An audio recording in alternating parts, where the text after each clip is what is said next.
Okay, it's time. So I would like to start.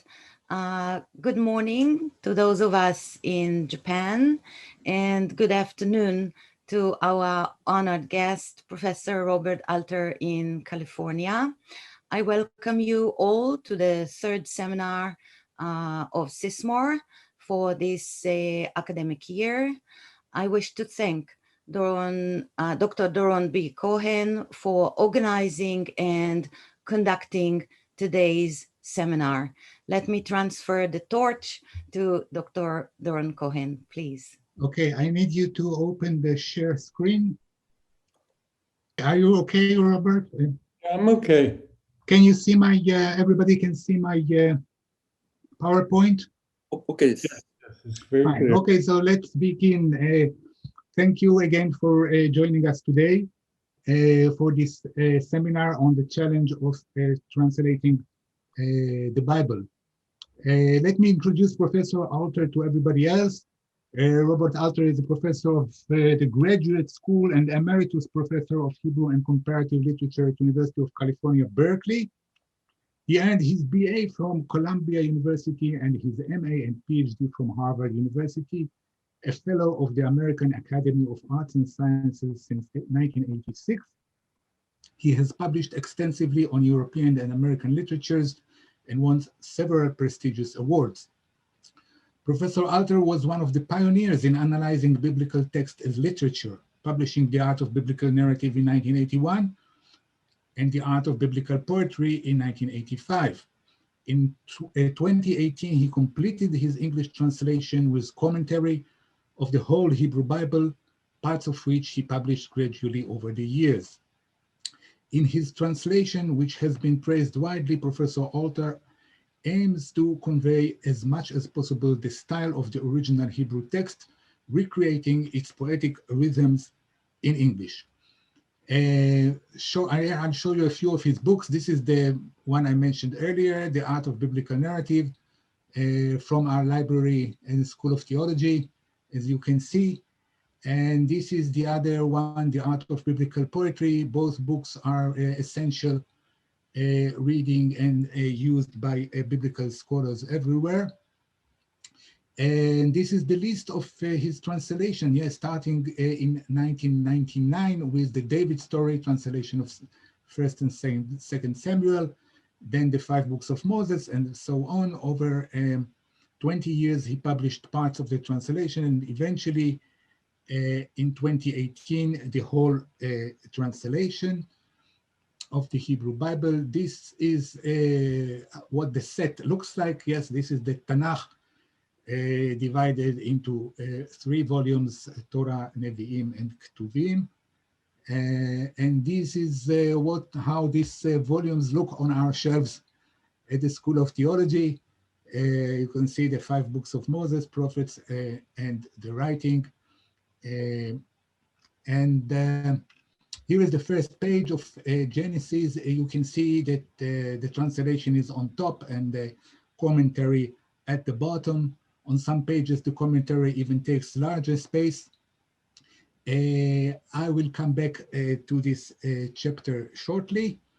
And this is, I think, his most recent book, The Art of Bible Translation, which is highly recommended to anyone dealing with Bible translation or biblical studies generally, because he covers many linguistics and other issues, only a few of which we will be able to discuss in today's seminar.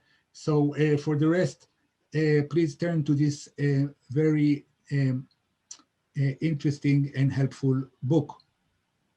I'll mention perhaps one earlier book by Professor Alter.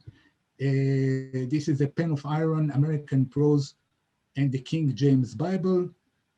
And he may not remember it, but about 10 years ago, he was when I was doing my dissertation on the Japanese translation of the Hebrew Bible, he was kind enough to send me a copy of his book.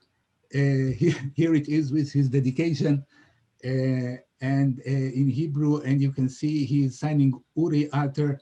Uri is his Hebrew name, by which he is known to his Israeli and Jewish friends. So thanks once again for that. We will come back to the King James Bible also during our talk. So before we start our questions and answer, I would like to introduce our audience a little bit, give them the feeling of your translation. So I'm going back to the first verses of the Bible, Genesis chapter 1 to 3, the famous verses well known to all of you. בראשית ברא אלוהים את השמיים ואת הארץ, והארץ הייתה תוהו ובוהו בחושך על פני תהום, ורוח אלוהים מרחפת על פני המים, ויאמר אלוהים יהי אור ויהי אור. And this is the classic King James Version translation, starting in the beginning God created. This is followed by most of translation after that. In the beginning God created the heaven and the earth, and the earth was without form and void, and darkness was upon the face of the deep. And the Spirit of God moved upon the face of the waters, and God said, let there be light, and there was light. And here is Robert Alter's translation. When God began to create heaven and earth, and the earth then was welter and waste, and darkness over the deep, and God's breath hovering over the waters, God said, let there be light, and there was light. So you can see the many differences between the translations, and including when God began rather than in the beginning, and the translation of tohu vavohu, and the spirit or the breath of God hovering. So please, Professor Alter, explain to us your choices you made in this translation. Okay, now to begin with, I should explain that I had two aspirations in translating the Bible. They're both illustrated here. One was to try to convey some of the literary beauty of the Hebrew style, which previous translations have not paid much attention to. But the second thing was to be as accurate as possible.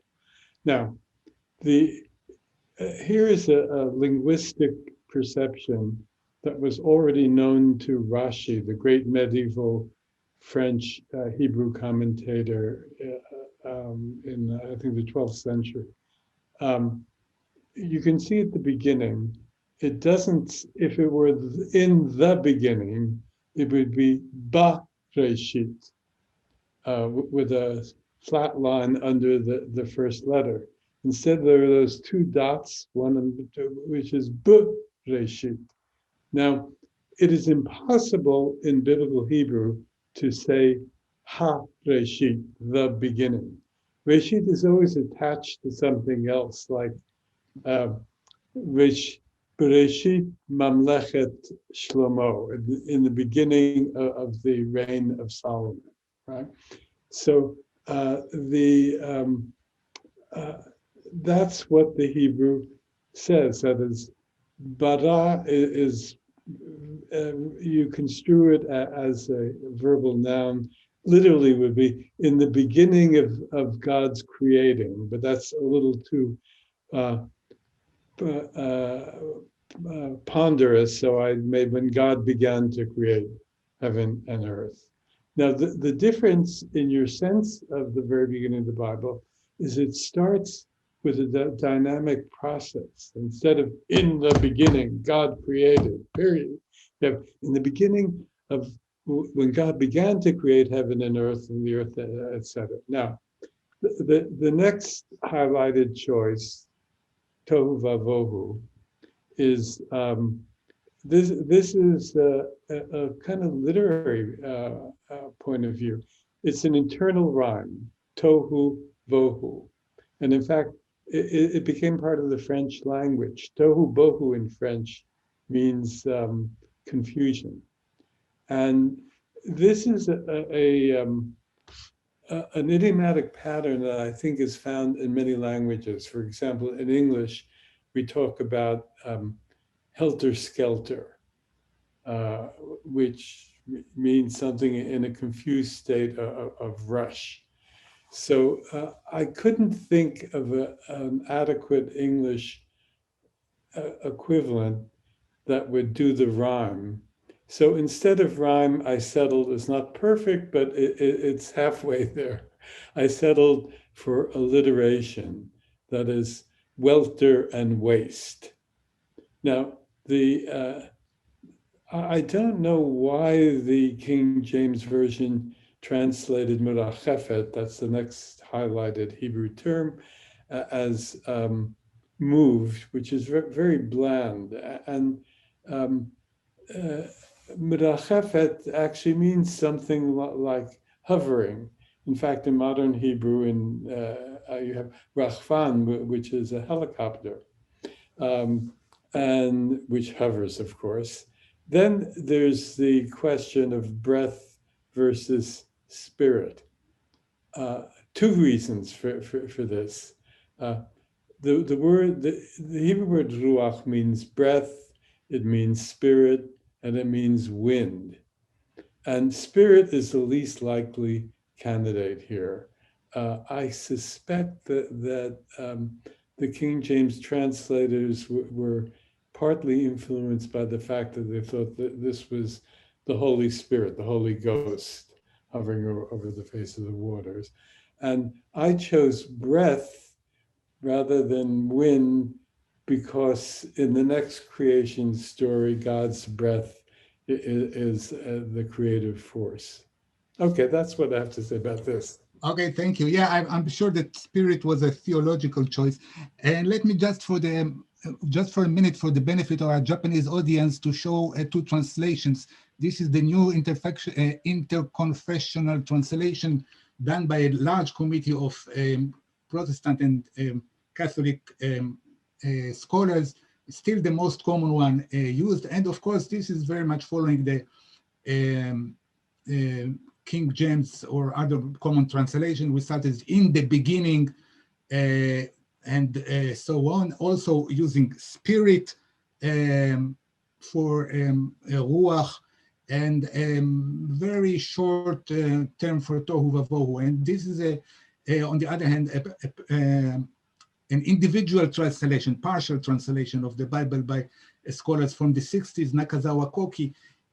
So he probably influenced by Spizers and others, he turned the order, yes, and something like in your way of translation in the beginning, when beginning, or not exactly in the beginning.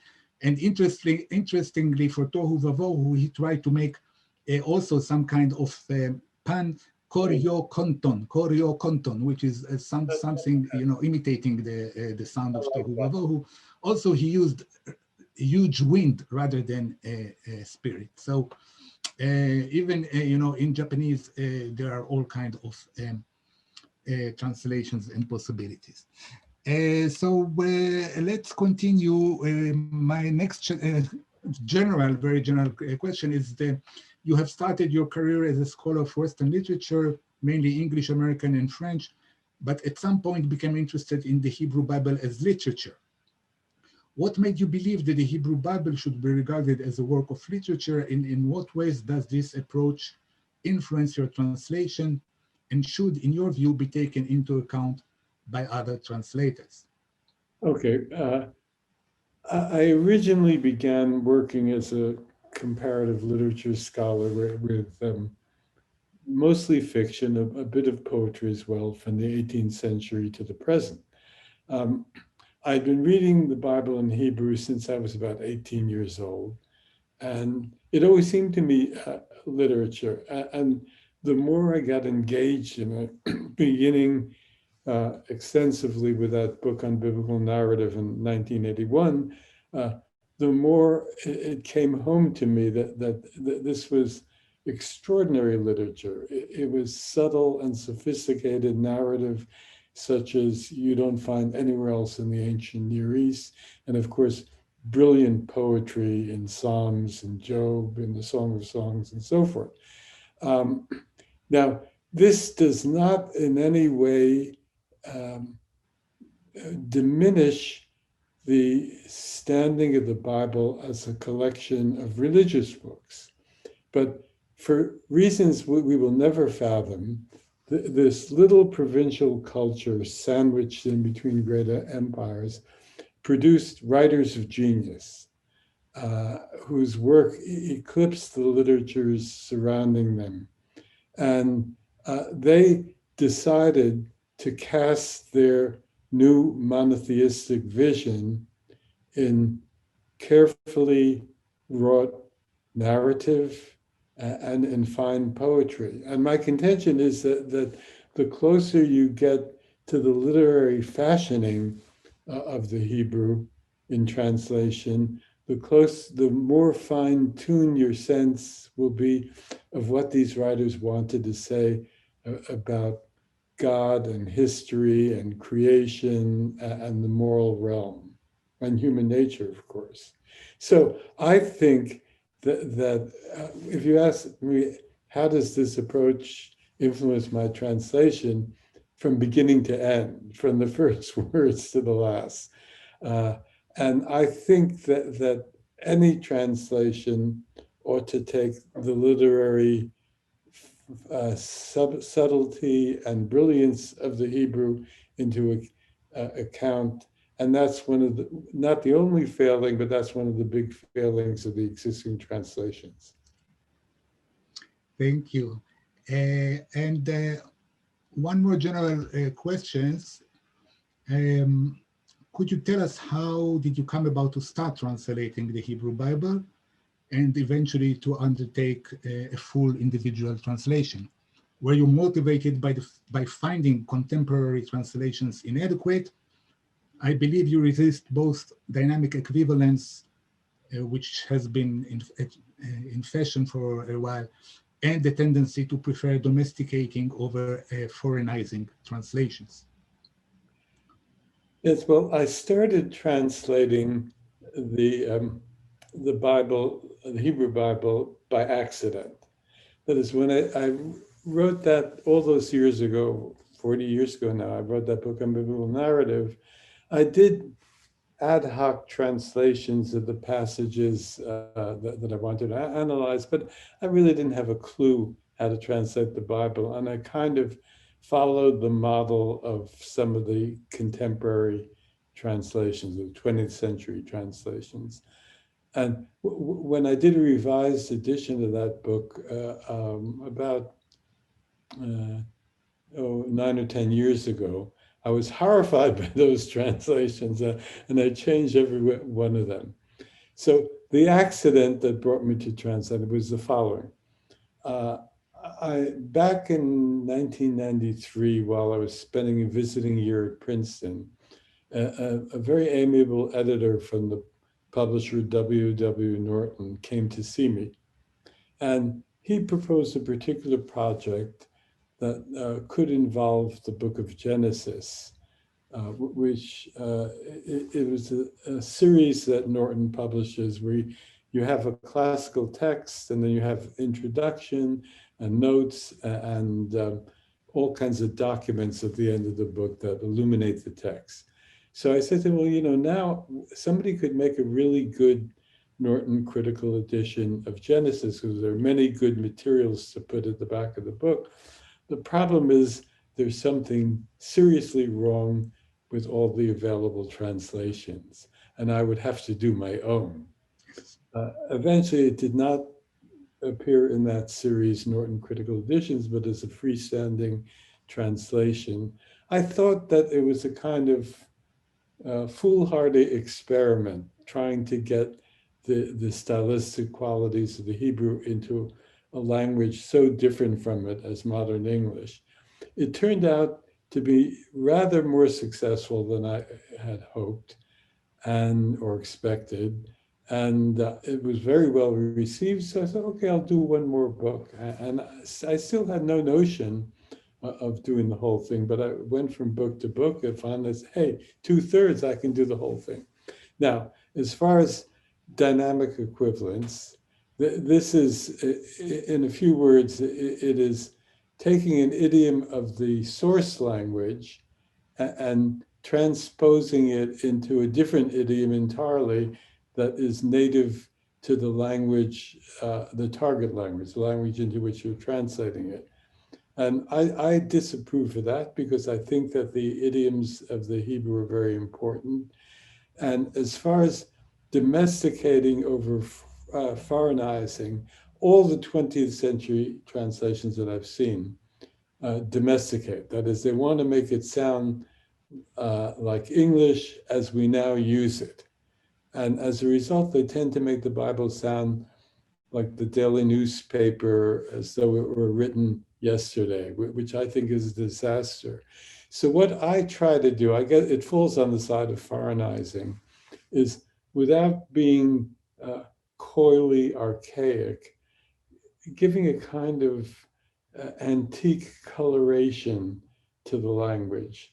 So the style reminds you that these are texts that were written a long time ago.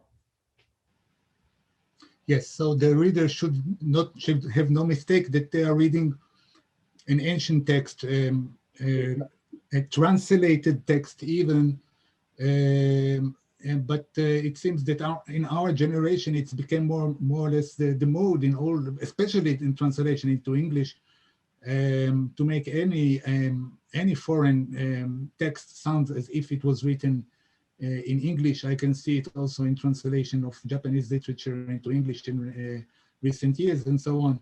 So for you, it is certainly the wrong approach and something that you have tried to avoid. Okay, thank you. And now let's talk a little bit about Hebrew versus English, beginning with syntax. Biblical Hebrew and modern English are languages very much apart, which makes faithfulness in translation always a complicated issue in every translation, a very difficult task. Biblical Hebrew prefer parataxis. This is the short connected sentences over subordinated clauses, which are more common in English and in Japanese, incidentally, even more so. In fact, your translation was criticized by some biblical scholars for closely following the Hebrew syntax, including the consistent use of "and," which is often omitted in other translations. Could you explain your choice in this matter? And to illustrate, let's use the following example. This is from Genesis 24, the story of Rebecca when met with the slave of Abraham. On top is your translation, and on bottom is one of the recent one, a new revised standard version.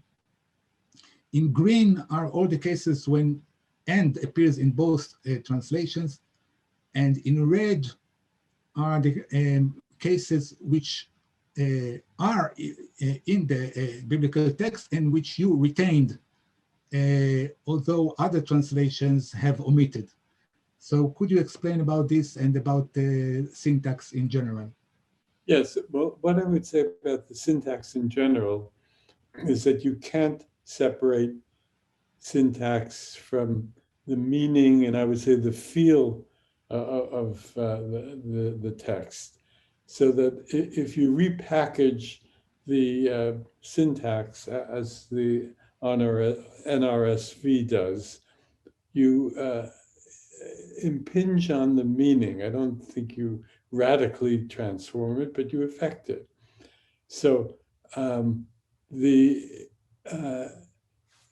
this particular case, parataxis is a string of clauses with "and," connected by "and," parallel clauses, gives you a wonderful sense of Rebecca, our foremother, rushing down to the spring, filling the jug, coming back again and again.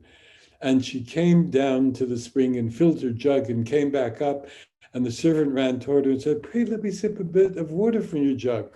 And she said, "Drink, my lord." And she hurried and lowered her jug onto her hand and let him drink. And she let him drink his fill. And she said, and so on and so forth. So you lose all that when you break this up into shorter sentences And when you introduce went down, instead of the verb to hurry, you have the adverb quickly lowered, and so forth. So I think it wrecks the powerful sense of the original.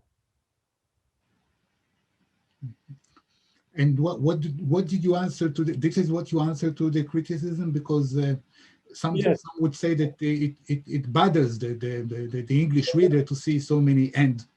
Let me tell you about a personal exchange I had with a biblical scholar, no longer alive, who was a pretty good friend. He passed away a few years ago. I sent him my Genesis, which is, of course, the first volume that had come out. And he wrote, now I have to add, he'd been on one of those committees in the latter part of the 20th century that produced a new translation. And of course, the new translation rigorously involves repackaging the syntax and making it sound like nothing but modern English. So he tried to be tactful when he wrote me back. And he said, but I clearly saw that he hated the translation. And one of the things that he said was that you can't use and like that again and again. The English language doesn't tolerate it the way Biblical Hebrew tolerates the vav, the connecting vav, which is a little particle at the beginning of a word. So I wrote him back. I said, look, I spent a good deal of my career paying close attention to style in English fiction.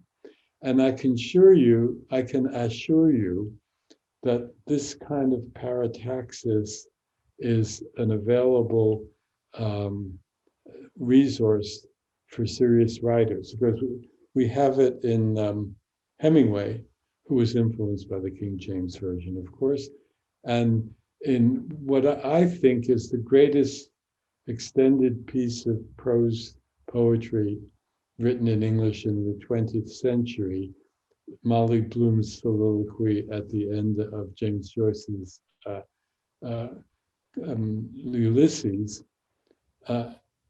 Most of it is paratactic, and it's and. So I think you can use it if you have a broader literary horizon than most modern scholars of the Bible do. Yes. And let's take one more example, this time about the need to maintain word order. This is from Genesis 25:31. Jacob and his brother Esau, ויאמר יעקב, מכרה היום את בכורתך לי. Japanese translation down there. Now, there are dozens of translations. Most of them are the same. Starting with the KJV, Jacob said, sell me this day thy birthright. First, sell me your birthright. Sell me your birthright, do it now. Sell me first thy birthright, and so on and so on. But your translation is different. And Jacob said, sell now your birthright to me, following the order of the Hebrew words. Why did you think it was important to maintain the word order? Well, let me say this, as probably most of your viewers are aware, biblical narrative uses very few words. That is, say, Joseph and his brothers, which is, 20 chapters in Genesis. Thomas Mann used 3 fat volumes and thousands of words to tell the same story. So one of the things this means is that something that might seem as innocuous as the order of words can be quite crucial. And these writers were sophisticated writers, and when they put one word in front of another, there was a point to it. So here's Jacob, the calculating man, who was about to maneuver his hungry brother into agreeing to sell his birthright. So he says, first sell, the imperative verb. And then, yes, then he says now, that is chayom, well, this day is all right also, but it means basically now. Sell now, and then after the imperative verb and the time frame, not tomorrow, not next week, but now, the loaded object of the selling, your birthright, which is a very big deal. And then at the very end of the syntactic chain, like a trap snapping shut, to me. So this is a cunning guy, and it all comes through in the word order. And if you start fiddling around with it, like sell me your birthright, do it now. They thought that was vivid, but it wrecks the effect of the original. Yes, and by the way, the Japanese translation is also with not only changes the order of the words, but also add things which are not in the original, such as the honorifics, and in which in here Jacob says, please, big brother, send me your birthright. This is certainly. In the Hebrew, if he wanted to say please, he would have said michra na. Yes. But he doesn't do that. He doesn't, yeah. Okay. So again, things that translators add, which are not in the original, this often happens. Okay, and another case of Hebrew versus English, soundplay and wordplay. Other difficulties in translation include the challenge of soundplay and wordplay. Do you have some general principles for solving this difficulty, or is it case by case? Well, maybe I shouldn't call it difficulty, exactly a challenge, yes?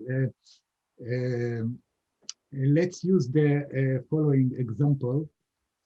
This is from Job, chapter 7, verse 6. Yamai kalu mini areg vayichlu be'efes tikva. Very concise, poetic expression, very difficult to translate. KJV has, my days are swifter than the river's shuttle and are spent without hope. This is the weaver's shuttle, by the way, modern version, yes. Ancient times probably looks a little different. My day, and your translation, my days are swifter than the weaver's shuttle. They snap off without any hope. Okay, so the verb in the Hebrew, vayichlu, means to come to an end. Now, I think that the King James Version spent is a little misleading because you talk about spending your days. Maybe that's what they had in mind, or maybe there is a secondary meaning of spent in English, which is to be exhausted. Now, I even though I generally try to be as literal as possible, I use snap off instead of come to an end for one reason. So the Job poet is a virtuoso. So there are many poetic choices he makes that defy translation. So here he says, Vayichlu be'efes tikva. Now, tikva means hope. It's in the title of the Israeli national anthem, but it also means in biblical Hebrew thread, and therefore it picks up the weaver's shuttle image. And I couldn't come up with an English word that meant both hope and thread. So I compensated. That's one of the things. Sometimes you can nail it. You can figure out a happy English equivalent, but often you can't. And you compensate and compromise. So by translating snap off instead of come to an end, I carried forth the weaving image. So there is no general rule of how to deal with wordplay. There is always case by case. By case, absolutely. A lot of difficult work and difficult choices to make. Well, if I could pick this up with another example, which you don't have on screen. In Isaiah, well, Isaiah, the original Isaiah, not all the other guys that were added to his book. The original Isaiah is a great poet, and he uses poetry pointedly to drive home his message as a prophet. And one of the devices that he likes to play with is to introduce a word that has a positive connotation and then juxtapose it with a word that sounds quite like that first word, but means the opposite. And he does this in order to show how the citizens, the subjects of the kingdom of Judah, have perverted right moral values. So in chapter 5 of Isaiah, God is speaking. I'm sorry, God is being referred to, and it says he hoped for justice, mishpat, and look, a blight, mispach. So you see that very pointed play between mishpat, justice, and the opposite, mispach, a blight. And I thought, I can't not do something with that in English. So I came up with this, again, a case-by-case thing. He hoped for justice and look, jaundice. Now, jaundice isn't exactly the same thing as mispach, blight, but it's a kind of blight, so it's not stretching things too far. Okay, just for our audience, I'd say that you quoted from Isaiah chapter 5, verse 7. For those who would like to look it up, Mishpat and Mispach. Okay, now coming to talk a little bit more about the King James version. And this is the original, what it looked like. Yes, Anno Domini 1611. So you have often praised the King James Version, also known as the Authorized Version, the early 17th century first full English translation of the Bible, especially in comparison with modern translations. Could you explain its value and importance? In many cases, you had to correct its mistakes, but in other cases, you seem to have adopted some of its famous expressions. I have two examples, but before I show the examples, perhaps you would like to say something general. Well, I do think that the King James Version is beyond question superior to all these domesticating versions that were done in the second half of the 20th century in English. I cannot speak for Japanese. It was in many ways a splendid translation for a couple of reasons. One is that the translators, unlike the Bible scholars who have worked on translation in our time, had a fine sense of literary English of their age.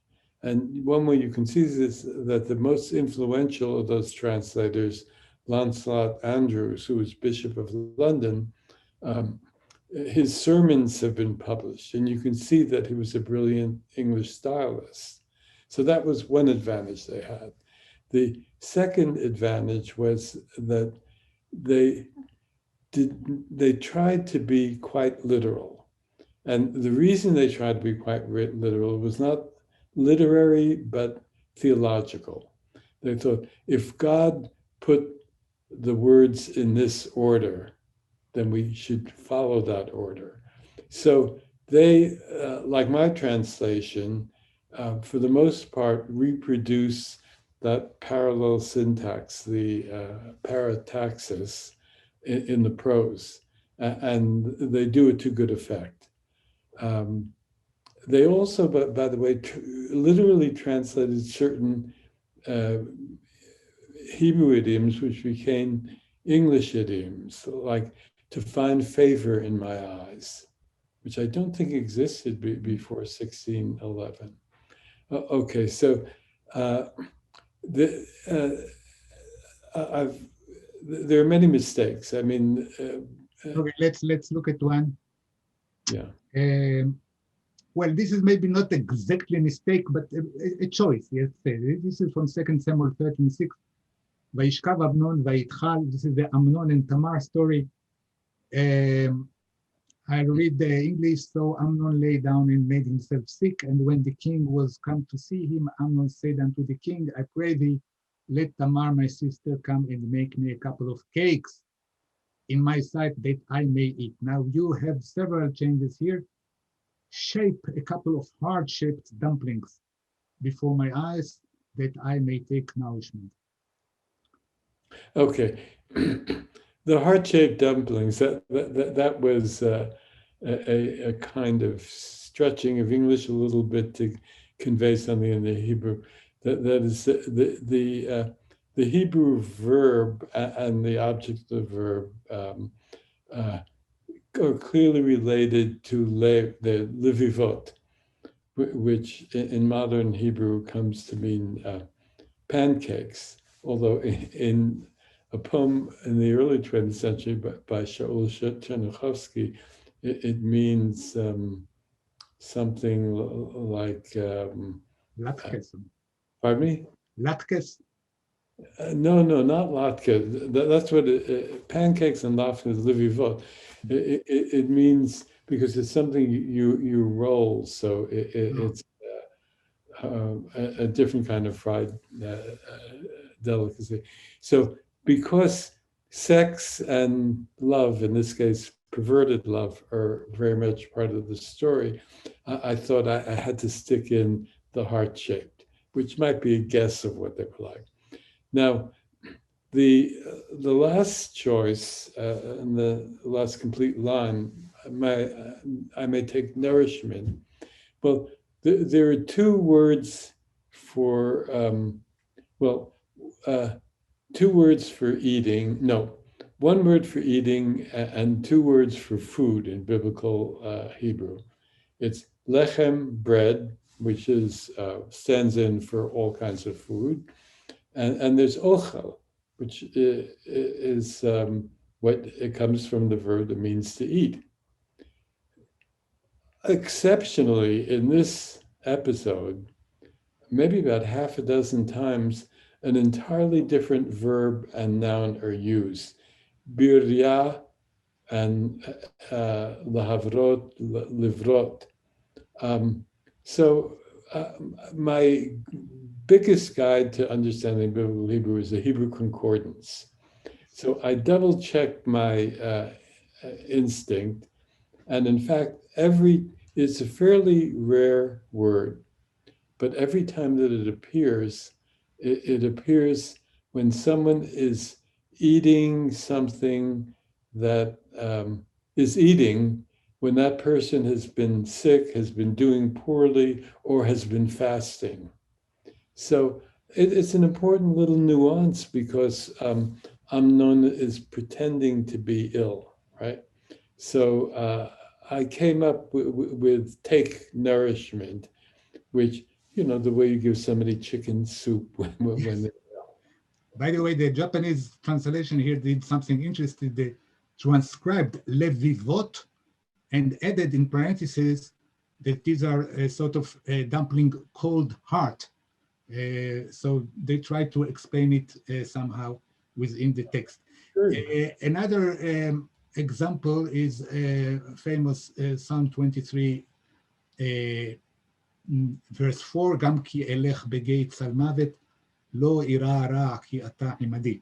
Now, the King James Version has it famously, yeah, though I walk through the valley of the shadow of death, which is a literal translation of the Hebrew, I will fear no evil, for thou art with me. Now, modern translation have corrected this because it turned out in the scholarship that Tzalmavet actually means darkness. So even though I walk through the darkest valley in NIV, I will fear no evil. But in your case, you kept the meaning that suggested by KJV, although you changed it a little bit. Though I walk in the veil of this shadow, I fear no harm, for you are with me. By the way, in the Hebrew, in the Japanese translation, also similarly, in the more common, they follow KJV and other translation in the keeping the meaning of shadow of death, the valley of shadow of death. But in some scholarly translations, such as the Iwanami, they also change it to dark valley, according to the current scholarship. So what was the reason for your choice? Okay, to begin, of course, I was aware of the fact that current scholarship, actually for a long time, it said that Tzalmavet is really Tzalmut, with the ut being the abstract ending, and it means deep darkness. I said, okay, but there was a reason that, I don't know whether it was pronounced that way originally, but when vowel points were added to the Bible, they made the end of the word into mavet, death. And I didn't want to lose that. So I went back to to death's shadow. Now, if the King James Version for that line is very beautiful, yea, though I walk through the valley of the shadow of death, I will fear no evil, okay? But you see how it stretches out across the page. Hebrew poetry, biblical Hebrew poetry, is very compact. And I wanted, in all my translations of poetry, to get closer to the compactness of the Hebrew. So you can see that I use maybe half the number of words as the King James Version, and I tamp it down to in the veil of death's shadow. Yeah, so this is for the sake of compactness. Mention is harm. Mm-hmm. That is, Ra does mean evil, but also sometimes it means harm. Yeah, harm. Okay, all right. Harm is more apposite here. Yes, thank you. I have a couple of more general questions. What would you say to those translators who give precedence to theological considerations over those of style and literary faithfulness? Those translators who put the theological considerations up front? Okay, I think that's a betrayal of the Hebrew, because your theology, which is not necessarily identical with the theology of the biblical writers,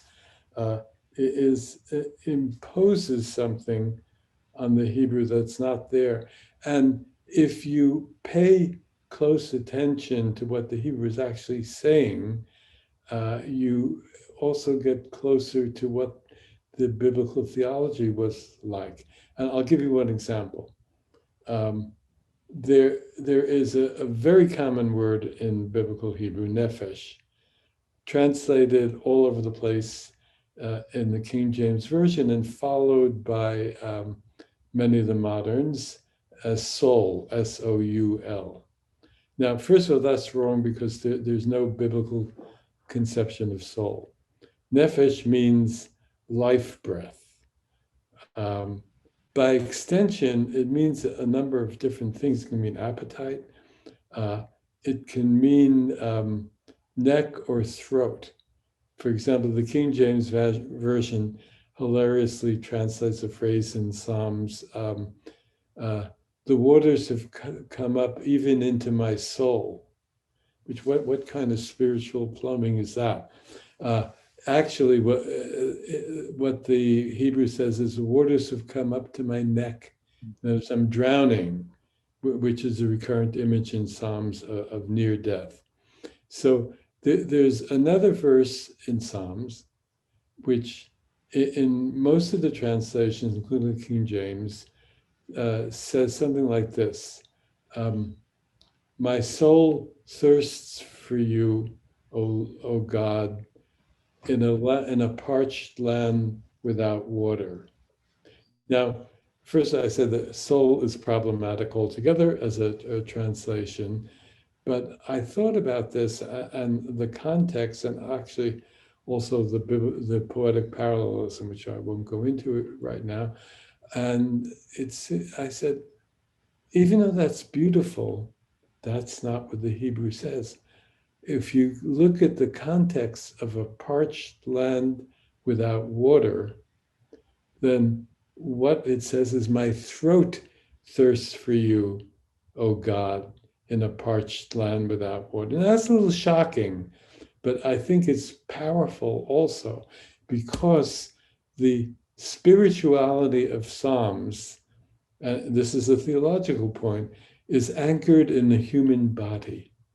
And so this speaker in this psalm is so desperate for closeness to God that he's like a man wandering in the under a blazing sun in the waterless desert, who's dying to have a gulp of water. Well, it's very strong. Yes. I believe this is Psalm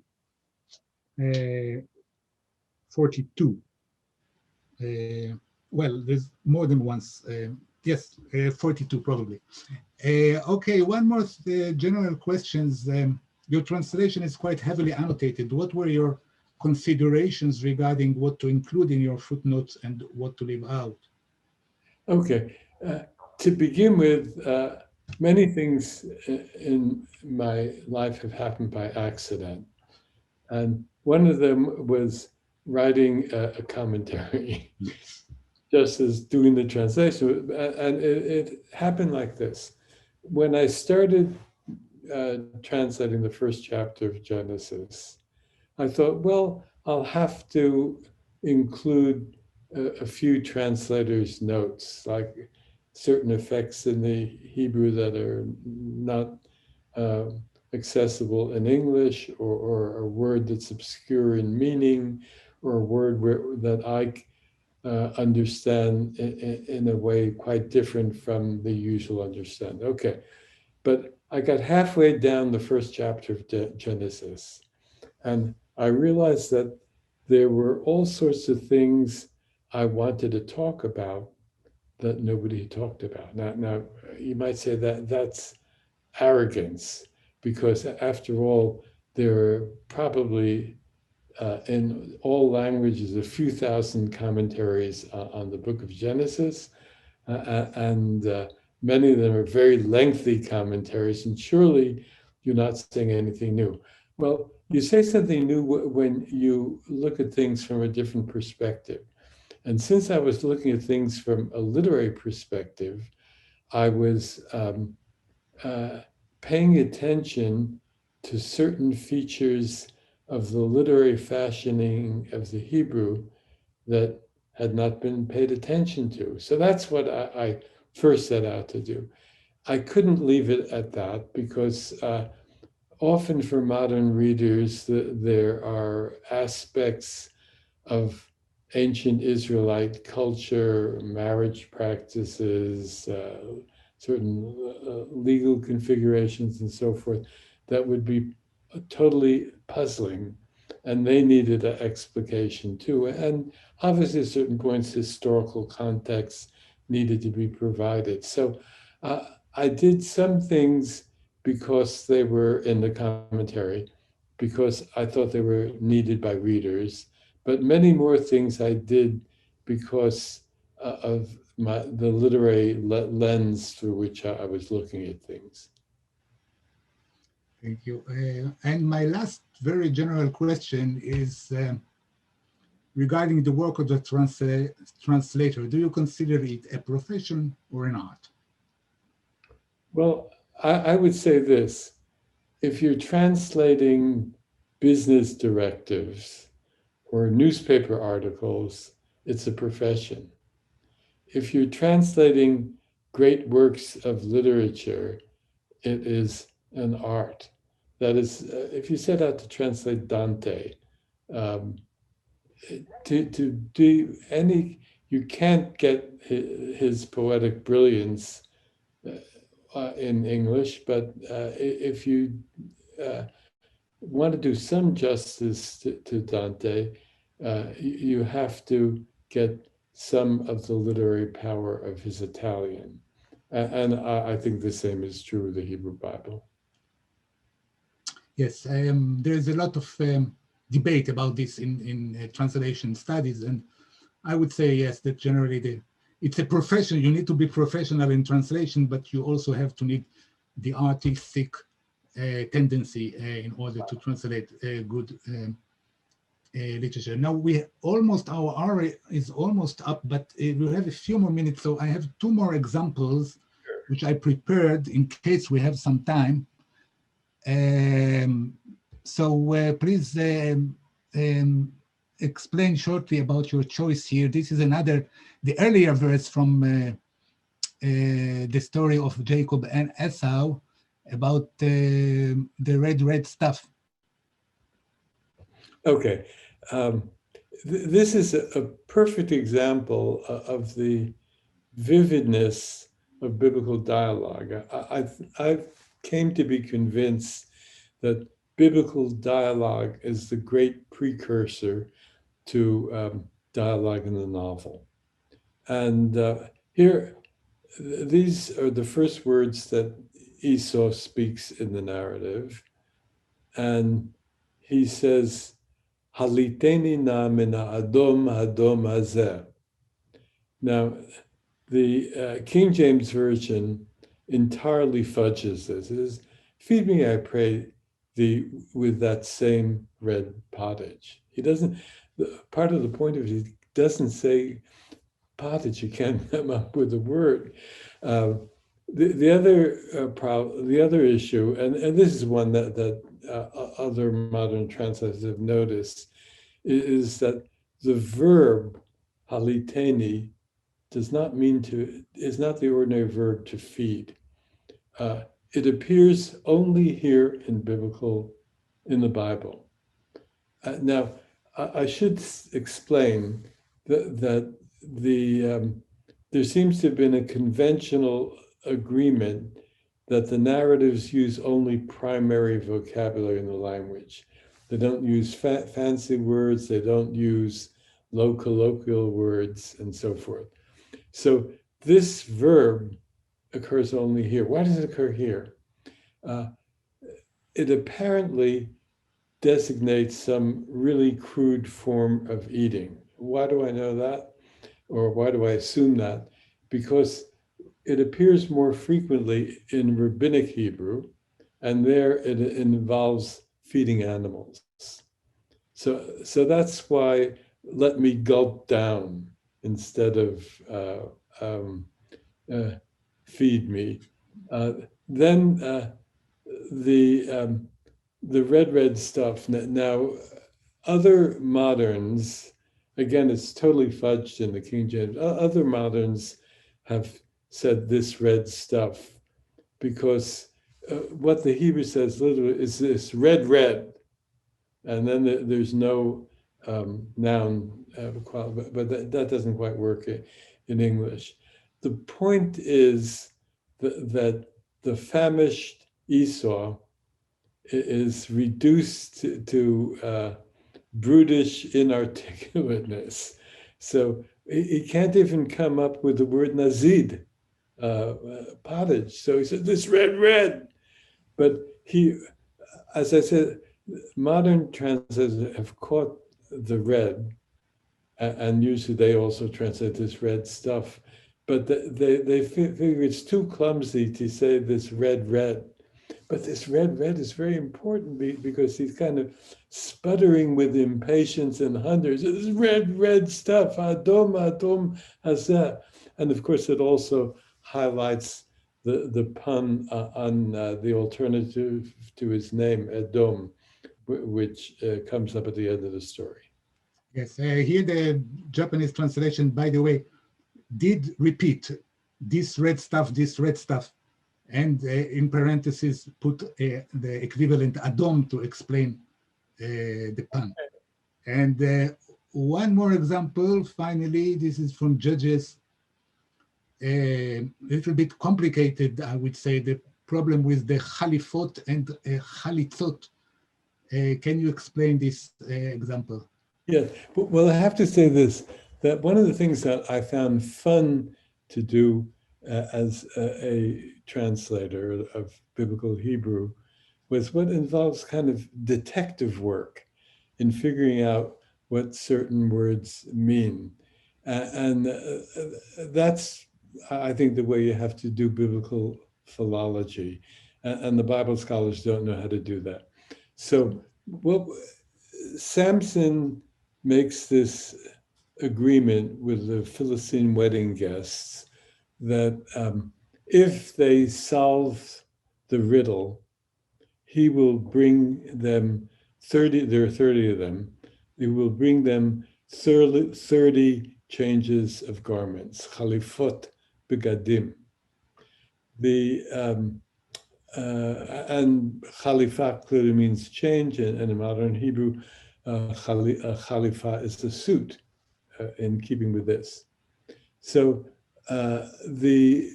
when he goes down to Ashkelon and kills 30 men, he takes their chalitzot, which sounds sort of like chalifot, but the middle consonant is different. Now, the King James Version totally fudges this by saying they're spoiled. The modern translations that I've looked at say garments or tunics. One of them even says belt. I don't even think they wore belts in ancient Israel. And I said, that can't be right. So I looked at the only other occurrence in the Hebrew Bible where chalitza is something you wear. And it's a battlefield scene. I will add down here, 2 Samuel 2:21. I didn't put the English. This is when I'll do an ad hoc translation. So, in the civil war between the house of David and the house of Saul, Abner, Saul's savvy commander, battlefield commander, is being pursued on the battlefield by a very fast runner named Asael. And he doesn't, for various reasons, he would prefer not to kill him, although he knows he can do it. So, and Abner said to him, turn you to your right or to your left and take hold of one of the lads and take his chalitza. So, but by the way, the modern translations, all in keeping with the Samson story, take his tunic or something like that. But I stopped cold and I said, wait a minute, what does a warrior take when he slays an enemy warrior on the battlefield? He doesn't take his tunic, he takes his armor as Patroclus's armor is taken on the battlefield by Hector in the Iliad. And then I thought about this, that in biblical Hebrew, chalutz, which is from the same root, means the advanced guard, the elite fighters in front. So I said, the guys in the chalutz are wearing chalitzot. And this then threw a whole new light on the story, because what happened? He makes a wager to bring them 30 changes of garments. Instead of 30 changes of garments, he brings them something far more valuable, which is 30 sets of armor. But it also gives them a message. The message is, I didn't kill any old Philistines, I killed 30 warriors. So just think what I could do to you guys. It's quite brilliant. And so when you do the successful detective work. Yes, so the translator, not only as a translator, but as a philologist and detective, and certainly finding new things that scholarship may have missed over the ages. Thank you very much for that. And we have to stop and turn on to the questions from the audience. So please, those who wish to ask a question, raise your hand.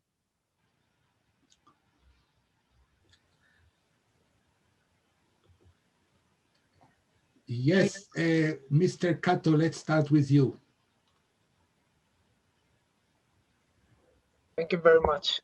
My name is Tepe, and thank you very much, Professor Alter and Dr. Cohen, for your inspiring conversation on the biblical translation. One of my main interests is Jerome's translation technique and his theory. And he said that translation of the Bible and the translation of other literature is different, because translation of the Bible is something related to divinity. So that's why he tried to keep the word order. That's what he said. So my question is, Professor Alter, would you think that there is a difference between the translation of the Bible and that of other literature? And yes, yeah, and that's the question. Yes. Okay, now let me say that I do not believe that the Bible was dictated by God. So I don't have that kind of theological warrant. But in terms of its cultural reception, it is a foundational text for Christianity and Judaism. And it is still believed by many to be God's word. So for that reason, I think you cannot allow yourself the same kind of liberties you would in translating an entirely secular text. That is, say, you're translating Balzac from French to English. You may decide that some of the rhetoric is a little clumsy, and I can play around with it and fix it up and so forth. You can't do that with the Bible. I think readers of the Bible want to, as best the translator can do it, to see in the translation what is really going on in the original. And I have to add to that although I did not specifically have a religious audience in mind when I did my translation, I've gotten many dozens of emails from believers, all kinds of believers, Catholics, Episcopalians, Presbyterians, and modern Orthodox Jews, and they all thank me for bringing them closer to the Bible. Mm-hmm. That's by the way, the exact quote from Jerome is that in Scripture even the order of words is a mystery. Oh yeah, that's what he said. Yeah. So you have to. I endorse that. Oh, thank you very much. Thank you. Professor Hermansen, please. Thank you. And good morning, good afternoon, Professor Alter. And thank you very much for an enlightening discussion with Doran Cohen. I'm not an expert in the Bible, and I'm not an expert on Hebrew, but I enjoy reading your translation and all the footnotes. It takes a long time, but it's very enlightening. But I was thinking in terms of phonemes, like we have Jacob and we have Joseph, but I'm from Denmark, and we call them Jacob and Joseph.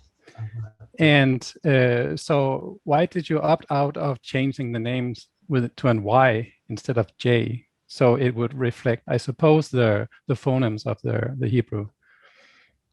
Yes, the Hebrew, of course, it's Yaakov and Yosef. Mm-hmm. And that got transposed in English translations, but not in many other languages, to J. I decided I've seen, some translations, the New Testament, mm-hmm. where they try to take all the names of the disciples and transpose them into the way those names would be pronounced in Hebrew.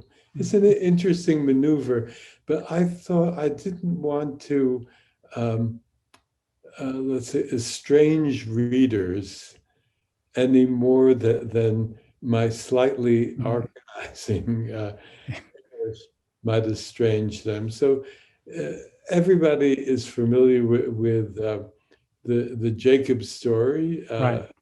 The Joseph story, mm-hmm. not the Yosef story, or with Abraham. I'm talking about English speakers. Mm-hmm. Abraham, our forefather, and not Avraham. So I thought I would just stick with the familiar English forms. Okay. Thank you. I have a different question regarding. I'm particularly interested in the Joseph story, and in chapter 37, we hear first of the second time of him, and you comment about the presence of Rachel, of his mother, and we learned that she died earlier on. Right. But then you also have a comment that in the Bible there is no before and after. That's right. So do you think that, I ask because in many popular versions, the mother is present when Joseph has his dreams and so on. I mean, not in the Bible, but in popular versions of the story. Yes. So what do you think? Did she exist at that moment when he is sent off, or was she dead? And are there any hints on that in the text? Well, look, if you calculate the chronology, Joseph is the first son, and at the time, we were told at the time of the events in chapter 37, that he's 17 years old. Now, it was reported earlier that she died in childbirth, giving birth to Benjamin.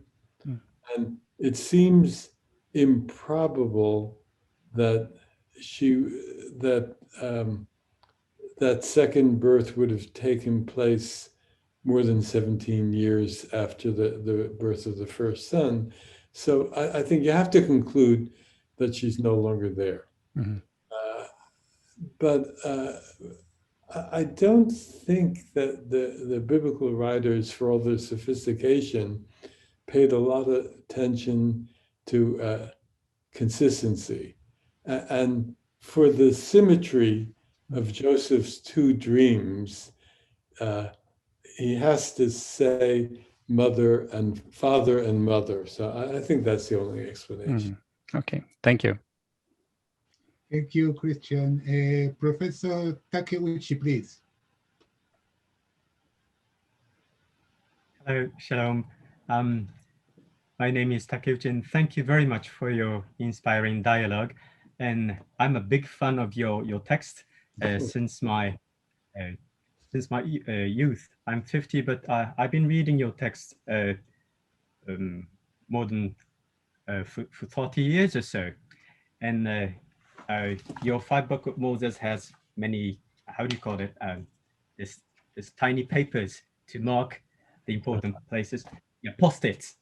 And I have more than a dozen of comments and questions, but of course, I cannot run out of your precious time.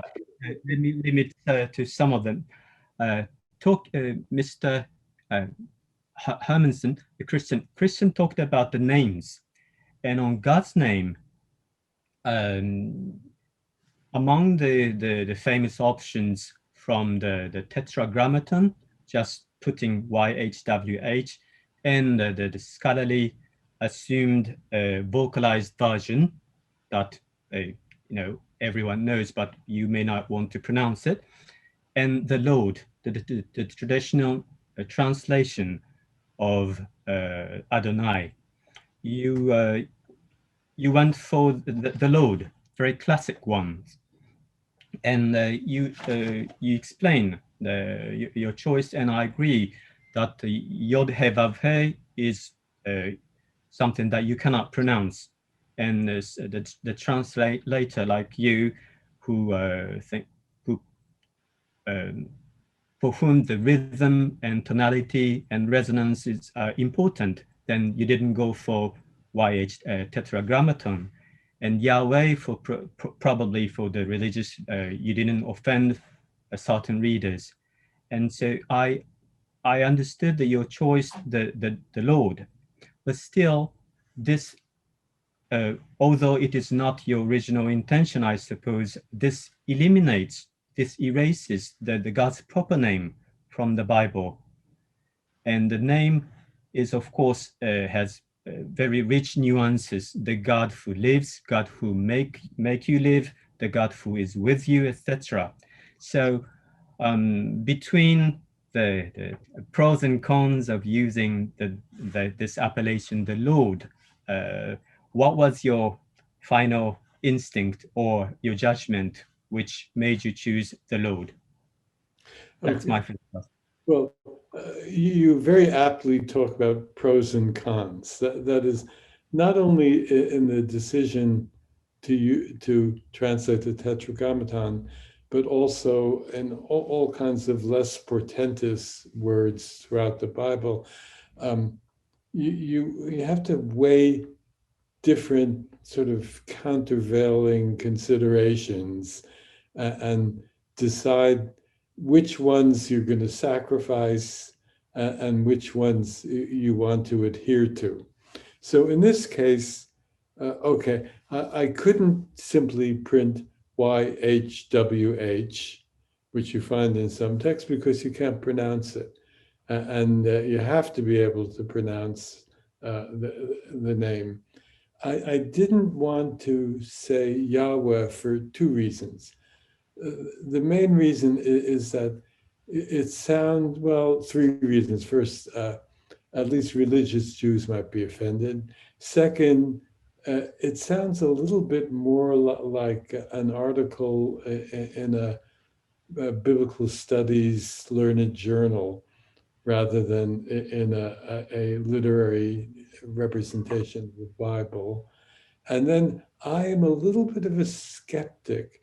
I know there are good grounds, there transliteration into other ancient languages, but I'm a little bit of a skeptic that we really know how Yod He Vav He was pronounced.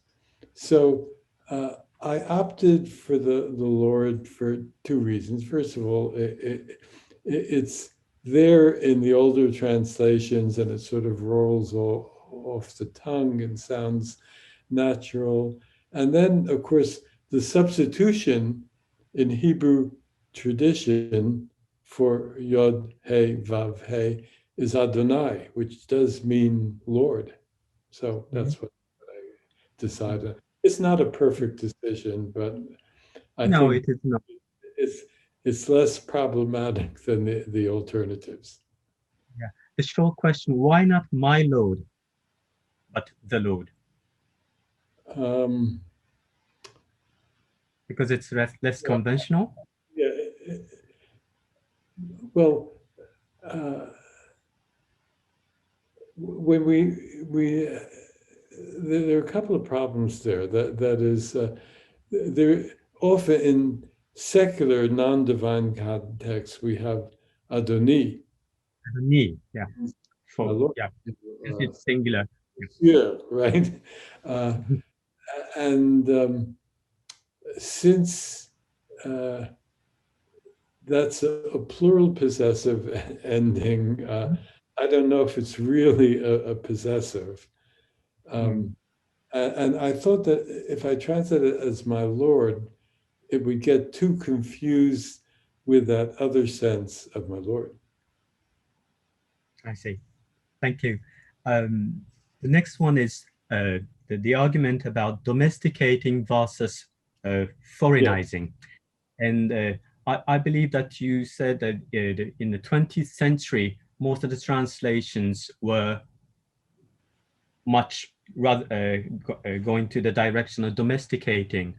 But there are some specialists of Buber and Rosenzweig in the audience, so they will probably raise their hand to say their comments. But I am rather familiar with André Chiraci's French translation of the Bible, and then his French is not domesticating at all. And by the way, he puts Adonai this way: for every occasion where you have tetragrammaton, you put Yod He Vav He like this, and he juxtaposes it vertically, Adonai. And this, I think this is overshotting, but still, well, overall, his French is not the French you speak in the street or even in a journal, but he Hebraicized or he made it Hebrew. He made the French Hebrew. So probably we need a little reservation to talk about the 20th century's biblical translation. And the last one is the word, the verb love. The good example will be love your neighbor as yourself, the Leviticus 19:18. And you also translate to love. Right. And by passing the Jacob Milgrom that you mentioned in your talk, he did translate love your neighbor, but in his comments say love the good for your fellow. And Japanese translator Yamaga translate behave amicably, behave friendly. Terrible. That's terrible. Yeah. And I would say treat your neighbor with compassion, because to love in the context of Leviticus is very physical and it's not psychological. And of course, to love cannot be limited as just a mental activity, but still the modern readers may tend to think about just the feeling. So to avoid this interpretation, well, this is just my personal opinion. To love may fall short and is not doing justice to the text. But so what do you think about this kind of idea? To the best of my recollection, the verb lahov, I always translate it as to love, and I think it works and is meaningful for the following reason, that the biblical writers understood that verb covered, let's say, a multitude of sins or a multitude of virtues. That is, it could mean passion, a man's love for a woman. It could mean something as tame as to like. In some instances, it might mean to have compassion. And for me, it's meaningful that there's this umbrella and the meaning shade and the psychology shade. I'll give you one example. When Amnon rapes his half-sister Tamar, and then violently rejects her and thrusts her out the door. The narrators have something like the hatred that he hated her was greater than the love that he had loved her. But here's the wonderfully complicating ambiguity. You would immediately say, well, he never really loved her. He lusted after her. But that is exactly what's interesting, that people confuse these things. And in some part of his head, maybe he thought he loved her, but he just wanted to have sex with her. And then he was revolted by her. So I like encompassing that ambiguity by representing it almost everywhere as love. Like you don't have to translate the verb yada always in just to know, and then let the reader to understand that the Adam knew Eve in a biblical way. Yeah, in fact, since that's become so current in English, and we even have a legal term, carnal knowledge, I think it works. And one of the terrible things, which I commented on in my little book on translation about the modern translators, is that they fumble and do ridiculous things with the three Hebrew verbs that mean to have sexual intercourse. You know, they translate as to make love, to copulate, to cohabit, and all sorts of dreadful things when the three Hebrew expressions, to know, to lie with, and to come into, work perfectly well. Thank you very much. I've been learning so many things from you, and I'm simply honored to talk with you like this. If this is not done by online, I would demand the autograph on the books which I possess. Thank you so much. I don't want to be a chronophage, so I would close it. Thank you very much, Doran.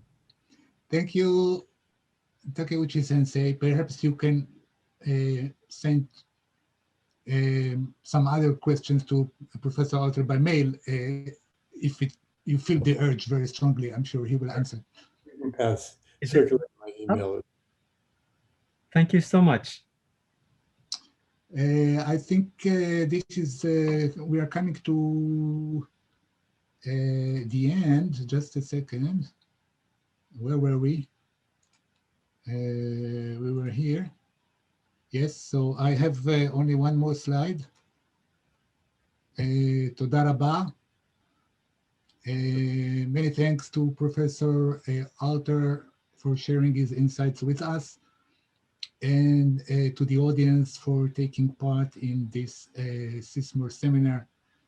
A very unique and invigorating opportunity